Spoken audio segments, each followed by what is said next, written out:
போடி தொகுதியின் எம்எல்ஏவாக இருக்கக்கூடிய ஓ பன்னீர்செல்வம் தற்போது தனது பதவியை ராஜினாமா செய்ய இருக்கிறார்.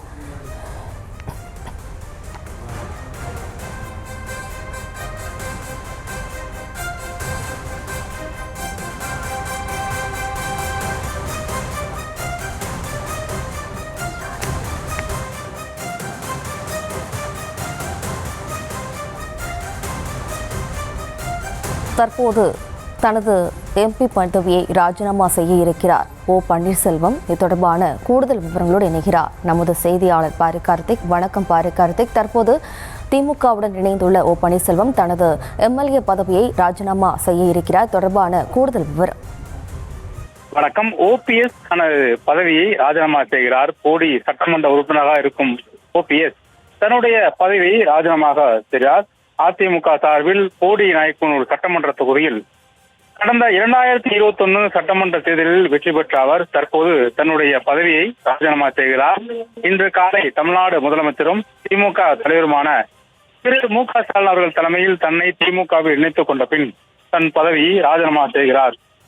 அதிமுகவிலிருந்து விலகி வந்த 4வது பேராக ஓபிஎஸ் மற்றும் ஐயப்பன் ஆகியோர் தனது பதவியை ராஜினாமா செய்கிறார்கள். ஏற்கனவே மனோஜ் பாண்டியன், வைத்தியலிங்கம் ஆகியோர் தங்கள் பதவியை ராஜினாமா செய்துவிட்டு திமுகவில் தன்னை இணைத்துக் கொண்டார்கள். ஆனால் திமுகவில் இணைத்துக் கொண்ட பின் தனது பதவியை ராஜினாமா செய்கிறார் ஓபிஎஸ். மீண்டும் போடி தொகுதியில்தான் திமுக சின்னத்தில் ஓபிஎஸ் அவர்கள் போட்டியிட இருக்கிறார். அதன் அடிப்படையில் தான் இந்த ஒப்பந்தமும் ஆகியிருக்கிறது. அவர் கட்சியில் சேருவதற்கு முன்னதாகவே போடி நாயக்கனூரை அவர் கேட்டிருக்கிறார். திமுக சார்பில் மீண்டும் அந்த தொகுதியில் நான் போட்டியிட வேண்டும் என்றும் திமுக சார்பிலே போட்டியிட வேண்டும் என்று அவருடைய விண்ணப்பத்தை ஏற்றுதான் திமுக அவருக்கு அந்த வாய்ப்பை கொடுத்திருக்கிறது. அடிப்படையிலே அவர் 3 இடங்களை கேட்டாலும் கூட முதற்கட்டமாக தற்போது போடி நாயக்கன் ஊர் மட்டும்தான் ஓபிஎஸ்க்கு திமுக சார்பில் ஒதுக்கப்பட்டிருக்கிறது.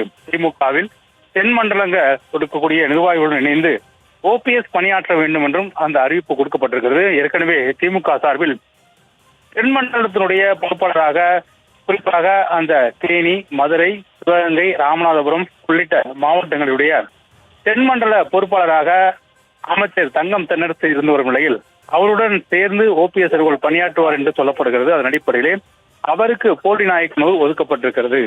இந்நிலையில்தான் தற்போது தனது பதவியை ராஜினாமா செய்திருக்கிறார். ஏற்கனவே கடந்த 3 முறை அதே தொகுதியில் இன்று வெற்றி பெற்றவர், தேனி மக்களுடைய நம்பிக்கை பெற்றவர். போடி நாயக்கனூரில் 2021 சட்டமன்ற தேர்தலில் சுத்தி இருக்கக்கூடிய தொகுதிகளெல்லாம் திமுக வெற்றி பெற்றாலும் கூட அதிமுகவில் வலுவான ஒரு மனிதராக தேனியில் இருந்து வந்தார் ஓபிஎஸ் அவர்கள். இந்நிலையில் தன் பதவியை அவர் ராஜினாமா செய்திருக்கிறார். சற்று முன்னதாக முதலமைச்சரை சந்தித்து அறிவாலயத்தில் திமுகவில் இணைத்துக் கொண்ட பின் தன் பதவியை ராஜினாமா செய்திருக்கிறார் ஓபிஎஸ் அவர்கள்.